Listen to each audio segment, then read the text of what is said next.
Welcome to Storybrooke Kids Stories, where every story is an adventure filled with positivity, kindness, and big dreams. Here, we share fun and inspiring tales to help young hearts grow, learn, and feel encouraged. All of our stories have two versions, one for daytime enjoyment and a quieter version for bedtime. If you love these uplifting stories, make sure to like this video and subscribe to the channel. And don't forget to hit the bell icon so you never miss a new story. Thanks for being part of the Storybrooke Kids Stories family. Let's spread kindness together, one story at a time. Sarah drummed her fingers against her bedroom window, watching raindrops race down the glass. The spring shower had finally stopped, but puddles dotted the ground everywhere she looked. Another boring Saturday morning, she thought, until she spotted something strange in her backyard. "Mom," she called out, "I'm going to see what Tommy and Maya are up to." Her mother's voice drifted up from the kitchen. "Be back for lunch, honey." Sarah grabbed her favorite blue raincoat and her detective notebook, a gift from her grandfather that she carried everywhere. At 10 years old, she considered herself the neighborhood's premier investigator of mysteries, both real and imagined. As she burst out the back door, the fresh after-rain smell filled her lungs. That's when she got a better look at what had caught her eye from her window, muddy footprints crossing through their yard. Small ones. "Whoa," she whispered, crouching down to examine them. They seemed to come from the direction of the Martinez family's yard next door. Sarah pulled out her notebook and quickly sketched the prints.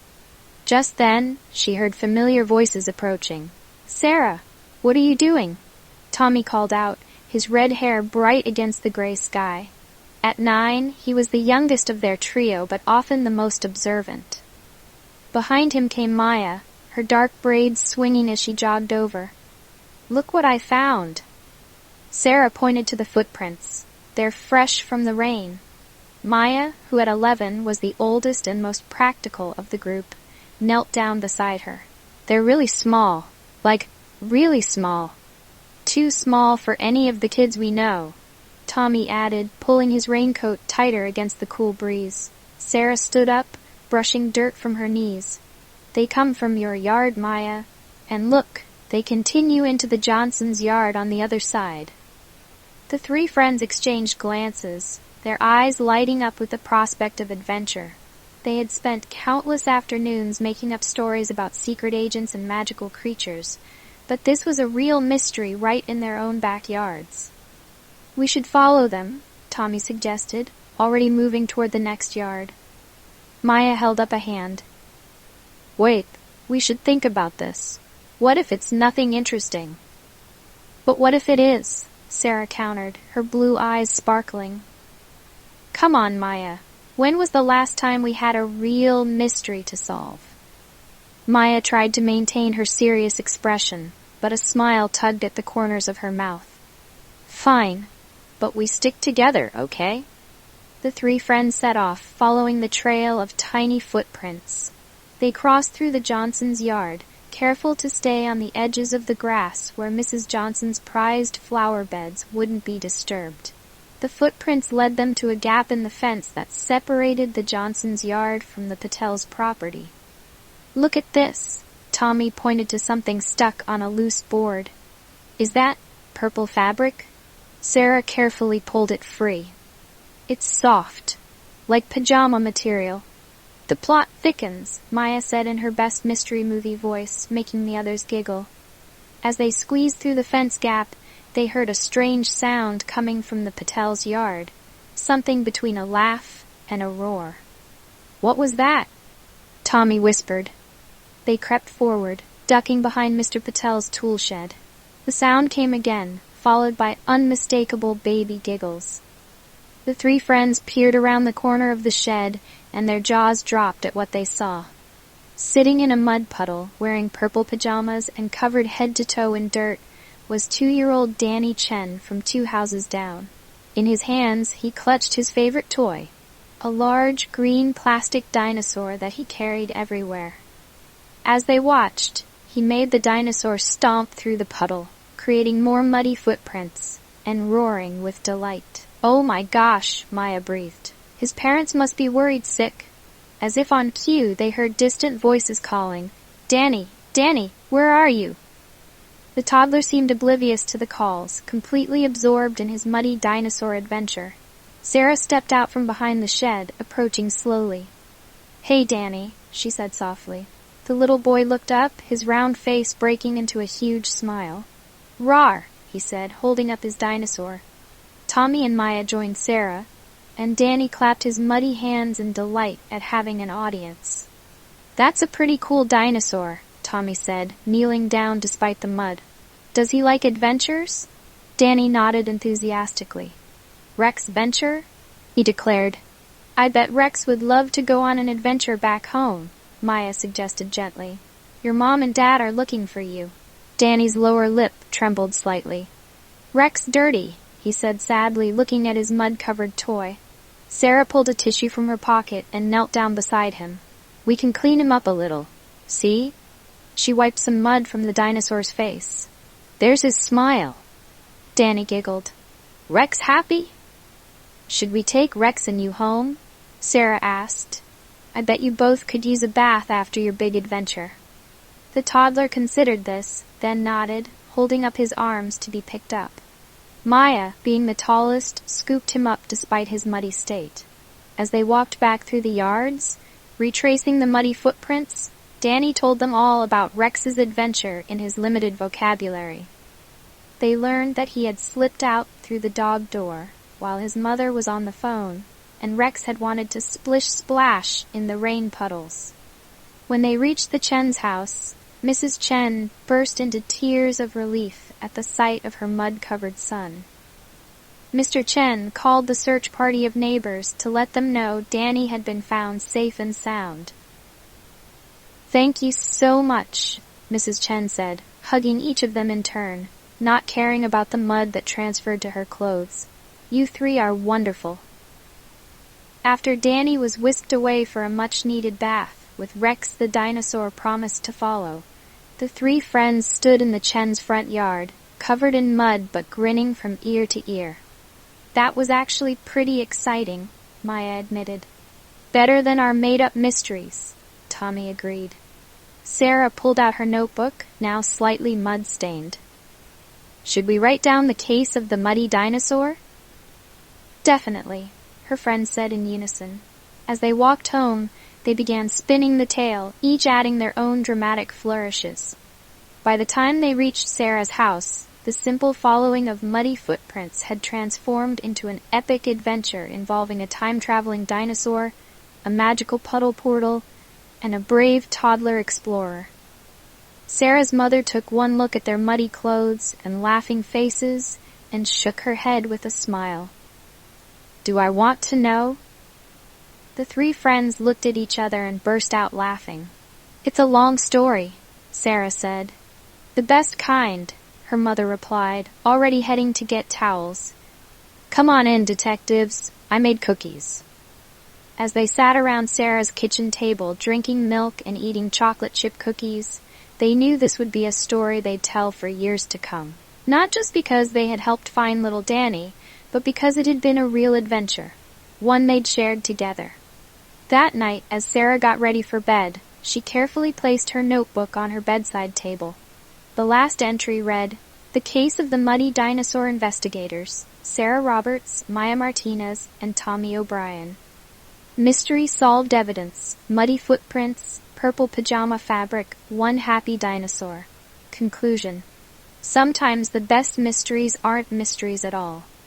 They're just adventures waiting to happen." She smiled as she turned out the light, wondering what other adventures tomorrow might bring. As long as she had her best friends by her side, she knew they'd be ready for anything. The end. But that wasn't really the end of the story, because the best friendships never really end. Over the next few weeks, the three friends found themselves with an unexpected new addition to their adventure team. Danny Chen, having decided that the three older kids were his new heroes, would watch eagerly from his yard for any sign of them. His parents, grateful for their help and amused by his obvious admiration, often invited the trio over to play. Sarah, Maya, and Tommy discovered that having a toddler admirer came with its own kind of magic. Danny's imagination was boundless, and his view of the world made even the most ordinary things seem extraordinary. A cardboard box became a spaceship. A sheet draped over the patio furniture transformed into a castle. And Rex the dinosaur was always ready for a new adventure.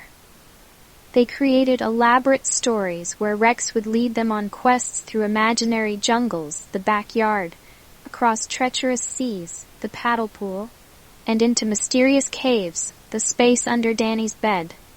The little boy's enthusiasm was infectious, and soon the three friends found themselves seeing their familiar neighborhood through new eyes.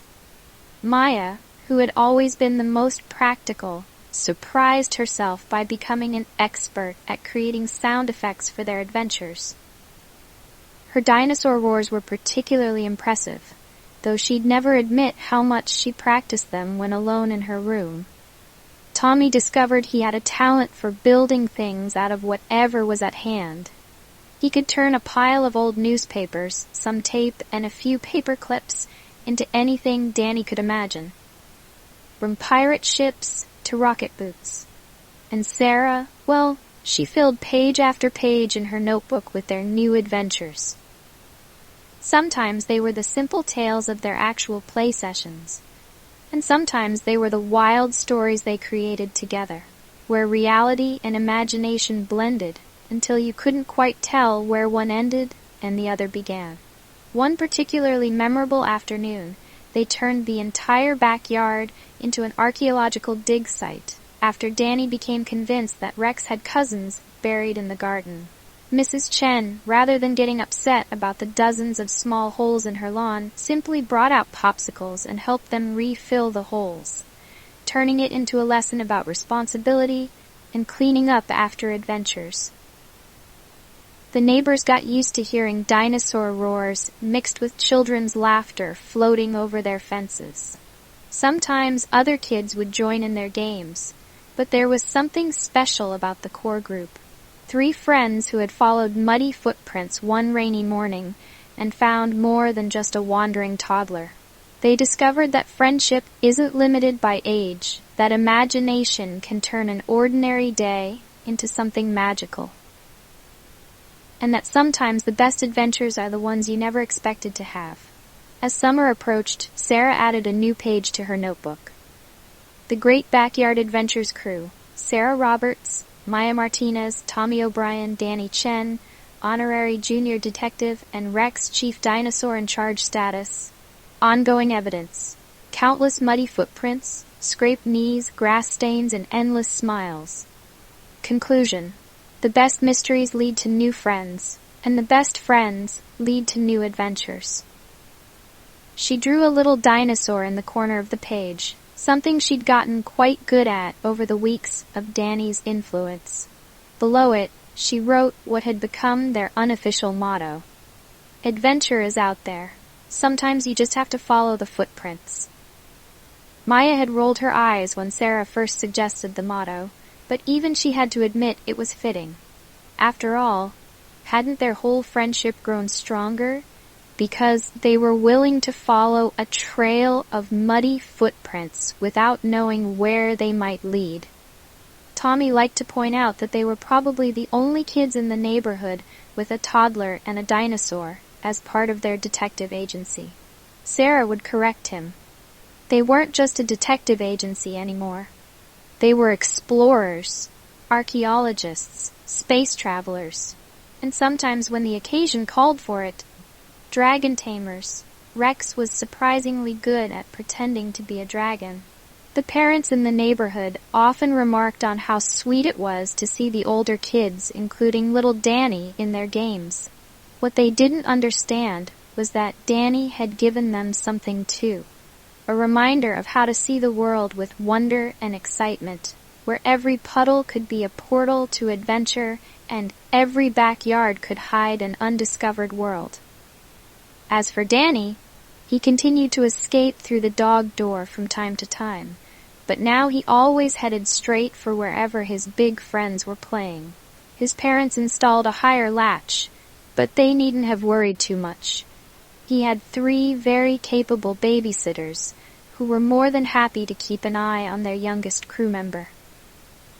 Rex the dinosaur remained a constant companion, though he was now considerably cleaner than he had been on that muddy morning. He had been joined by other toy dinosaurs, birthday gifts from 3 specific friends, but he was always Danny's favorite. After all, Rex had started it all with his desire for a puddle-splashing adventure. The neighborhood settled into a new normal, where the sound of children playing was often accompanied by dinosaur roars and elaborate storytelling. Other parents started asking the trio to watch their younger children too, impressed by how good they were with Danny. The 3 friends found themselves running an informal summer camp of sorts, leading groups of younger kids on imaginative adventures through their connected backyards. Sarah's notebook filled up with stories faster than ever before. Maya's parents got her a whistle, which she used to signal the start of each new adventure, and sometimes to call everyone in for popsicle breaks. Tommy's garage became their official headquarters, complete with a hand-drawn map of all the magical places they'd discovered in their ordinary suburb. And if sometimes the adults noticed muddy footprints crossing their yards, well, they just smiled and shook their heads.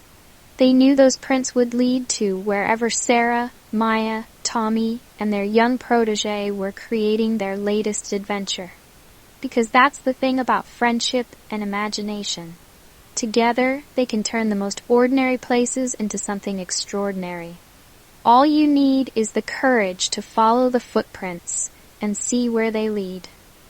The real end